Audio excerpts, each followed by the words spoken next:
Sirapin, putulan ng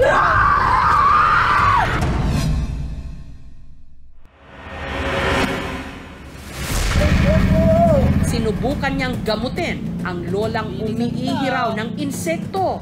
Yung mga nalabas sa jingle bells ni nanay. Nilabanan ng babaeng nabara. At sinubukang gamutin ang babaeng pinapalaki raw ang tiyan.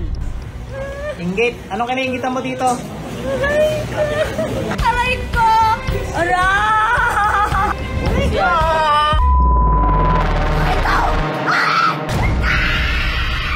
Ang manggagamot, si Apo Philip. Alas 6 pa lang ng umaga, mahaba na ang pila ng mga pasyente sa plotting ito sa Talisay, Batangas. Meron sa kanilang may cancer, diabetes, mga paralisado, kahit pa yung mga may sakit sa puso. Okay na po ako. Talagang gumaling ako sa kanya. Pero hindi ito klinika, kundi pwesto ng dinarayo ngayong albularyo. Para hindi magkagulo, bawat pasyente binibigyan ng numero. Dinaan po namin sa number para po walang magsingitan. Maya-maya pa, lumabas na ang kanilang pinakahinihintay. Si Apo Philip. Napapanaginipan niya. Pakaitin. Kinamusta muna ni Apo Philip ang pakiramdam ng kanyang mga pasyente. Pero sa kalagitnaan ng panggagamot, may isang babaeng nakapilan ang bigla na lang nagsisisigaw. Agad siyang nilapitan ng manggagamot. Ayon sa kanyang basa, ang babae sinapian di umano ng demonyo. Natawagan ko San Miguel Arcangel para parusahan. Andiyan lang ito sa ngalan ng Panginoong Yahweh. Hindi ka lalabas ka? Marami. Wala akong pakialam. Kahit ka 1,000 pa.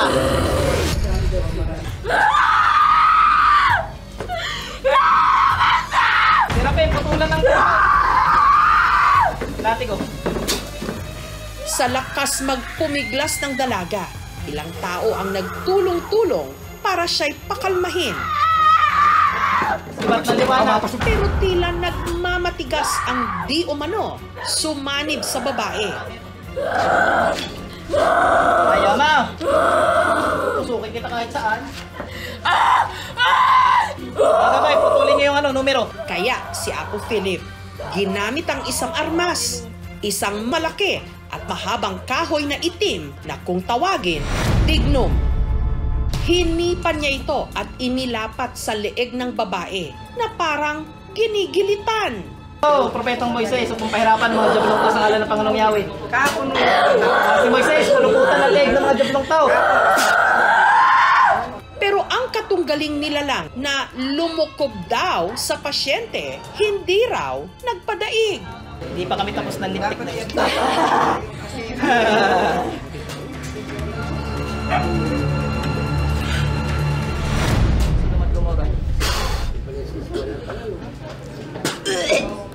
Labas. Ilang minuto pa, pati ang kapatid ng babae na kasama niya sa pila, nagsisigaw na rin.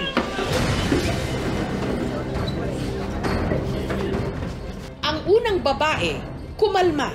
Pero ang kasama nito, buong lakas ng nagsisipa. May demonic possession yung dalawang babae. Sa kapwera ng Diyos, lahat ng tao dito mababalutan. Kaya si Apo Philip tuloy sa pag-usal ng dasal. Alis dyan. Pagkama na yung mga sir. Bilis! Maya-maya pa, ang babae nagsimula ng magdudual. Palatandaan na lumabas na raw sa katawan nito ang di umano sumapi ritong demonyo. So bawat suka nun, isang diablo ang lumalabas. Minsan 2, 3. Sobrang takot po namin. Hindi na po namin alam kung ang gagawin namin sa mga bata. Ang magkapatid, sina Jessa at Trisha. Nagpunta po kami doon kay Apo para po ipagamot yung mga bata kasi po lagi po silang nahihimatay lalo na po sa school. Sobrang takot ko kasi hindi ko alam kung bakit nangyari yun sa akin. Sobrang pagod na pagod po yung katawan namin. Sa tingin ko po, dun po sa naputol po na puno ng asawa ko, nanggaling yung mga napasok sa mga anak ko na mga demonyo. Wala akong pakialam! Pag uwi po namin, nagdasal po kami na sana po wag nang balikan yung mga bata.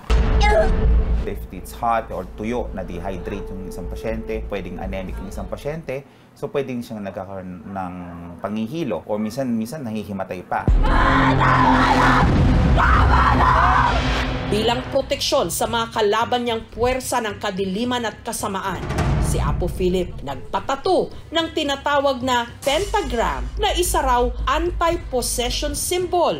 At hindi lang daw mga demonyo ang kaya niyang puksain at gamutin, maging yung mga ginagambala raw ng masasamang elemento.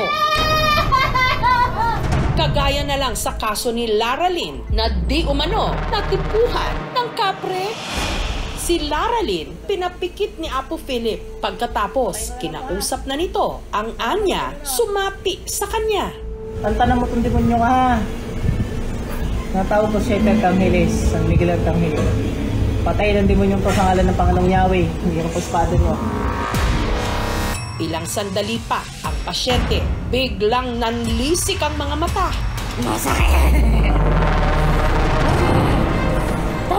Tama na. Lulubayan ko na. Tama na. Tatawa ka ba'y nanginginig ka mga kulaga, ha? Tama na! Tatawa kayo nanginginig ka? Ha? Tama na! Lalaban ka? Hindi. Akin lang to. Hindi. Mahal ko siya. Hindi pwede.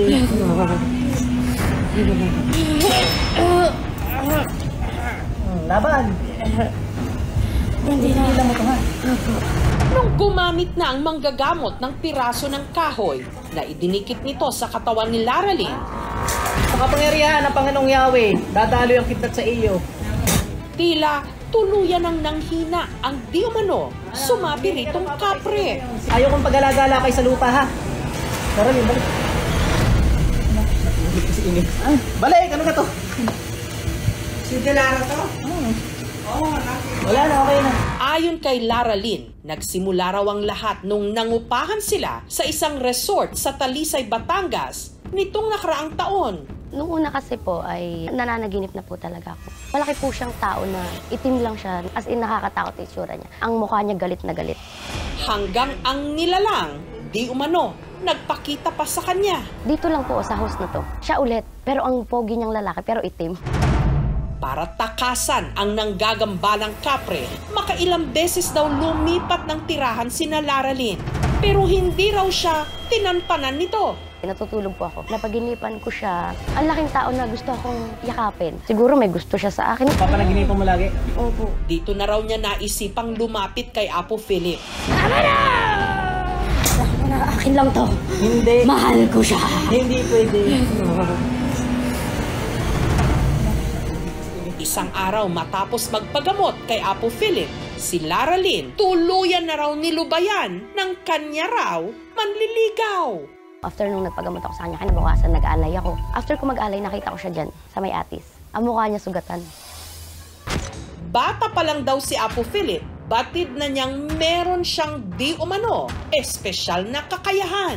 Naglalaro kami ng kapatid ko ng payong. Ispadahan kami ganyan. Nasundot yung ganito ko. Dugo to, ang dami. Sa nararamdaman ko, may init na gumaganyan. Nanay ko, nagulat. Dadalhin ako sa ospital, pinag-pray niya ako muna. Nililinis yung sugat. Hinahanap niya ngayon sugat dito sa noo ko. Wala siyang makita.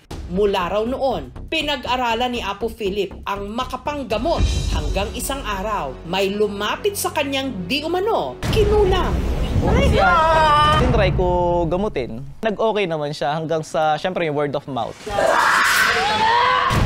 Sa kabila nito, tila ipinagkibit balikat lang daw ni Apo Philip ang kakayahan niyang makapanggamot. Katunayan, inuna niya ang kanyang pag-aaral. Natapos siya ng kursong entrepreneurship at may masters in business administration pa. Pero sa dami raw nang lumalapit sa kanya para magpagamot, nito lang Hulyo, tuluyan na niyang niyakap ang kanya raw calling. Yung kapangyarihan ng panggagamot, hindi talaga sa akin yun. Kay Lord yun, dumadaan lang sa akin. At sa tuwing siya'y nanggagamot, pinapakiramdaman daw muna ni Apo Philip kung kinulam ba talaga ang pasyente o sinapian o sadyang may sakit lang. Kahit anong tubig to, dala ng pasyente or dito, babasbasan natin para maging healing water. Dali, baka kayo madihili. Dadusalan ko yung tubig, pag nag-iba yung lasa, pag mapait, akulam yun. Pag matabang, mga elemento yan. Pag lasang ulan, mga kaluluwa. Walang specific amount, sila ang bahala mag-donate kung magkano. Pag nakita kong walang-wala talaga, sabi ko wag na. Nahiya na ako tumanggap. Kapansin-pansin na marami sa kanyang mga pasyente, mga kapos o walang pera. Katulad ni Jeffrey na 5 taong naging bedridden matapos maaksidente. Yung bus po na sinasakyan po namin, may iniwasan po siya sa sasakyan. Dumulas-dulas po siya, tapos nagbali-baliktad hanggang sa na-aksidente po na spinal cord ko po ay nadali. Totally paralyzed po ako nun. Kaya po ako nakakapagpagamot sa albularyo kasi po yung financial po kasi wala naman po akong trabaho. Namamaga ngayon ang kanyang paa kaya hindi siya makalakad. Iba po akong sinasabi nila minsan po may kulam. Matapos lang daw ang unang gamutan niya kay Apo Philip, nito lang nakaraang linggo, guminhawa raw ang kanyang pakiramdam. Parang na-refresh po yung katawan ko, parang lumakas. Tapos pagka 3 days po nawala, medyo nag-okay po. Yung sa pamamaga ng paa, pati sa pain niya sa likod, mataas yung chance na correlated siya doon sa aksidente niya mismo. It's very important na talagang magpa-konsulta sa isang specialista. Sila po yung talagang may kakayahan na gamutin talaga yung problemang meron dun sa nararamdaman ng isang pasyente. Follow-up check-up lang ngayon. Kahit may kulam, sinasabi ko magpatingin kayo sa doktor, baka sinasabayan lang ng kulam o barang.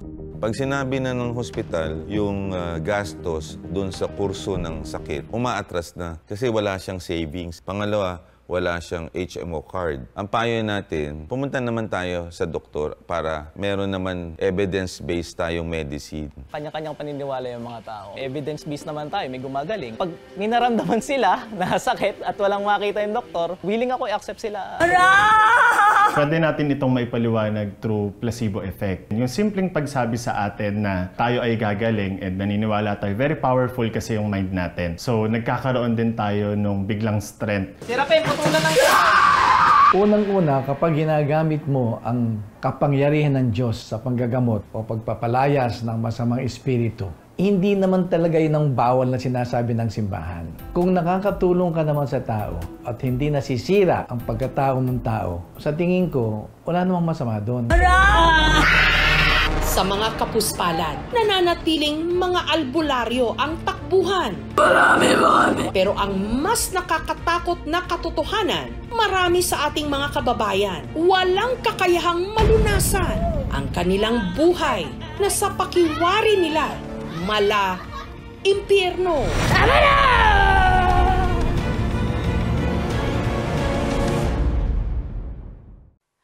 Thank you for watching, mga kapuso. Kung nagustuhan niyo po ang videong ito, subscribe na sa GMA Public Affairs YouTube channel. And don't forget to hit the bell button for our latest updates.